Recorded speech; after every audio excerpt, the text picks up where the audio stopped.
I'm Darren Manzella. I was in the United States Army from 2002 until 2008. My division deployed to Iraq, and I served a year in the streets of Baghdad doing combat patrols. After returning from my first deployment in Iraq, after seeing death and violence, losing friends and comrades, really made me look over my life. And I looked over some issues I always had some trouble with. I had always debated, am I gay? Growing up, I never had that conflict because I didn't know anybody that was gay. I had my two brothers, and I did everything they did. We worked on the farm together, we played football. But after returning from Iraq, I decided to come out to myself. Having a boyfriend, it makes it very hard.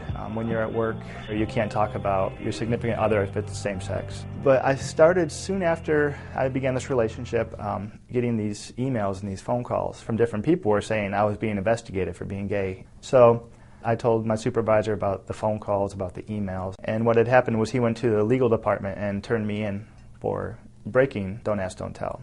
So after a month of the investigation, my commander called me in and said the investigation was closed, and despite my admission, they were told that they found no proof of homosexuality. In 2006, we deployed back to Iraq again, and I was able to serve that entire deployment, nearly 15 months, openly. But it was something that nearly 65,000 men and women serving in the military that are gay, lesbian, or bisexual, they couldn't do. CBS was interested in doing a segment about a gay service member serving in a combat zone.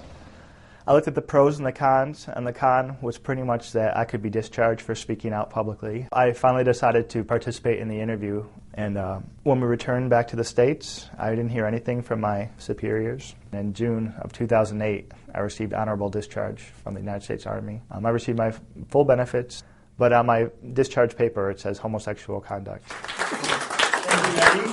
Life is too short to not be who you really are. Since Don't Ask, Don't Tell was enacted in 1993, about 13,000 men and women have been discharged. And the military is one of the most diverse groups I've ever encountered. And if any group can adapt to change, it's the military.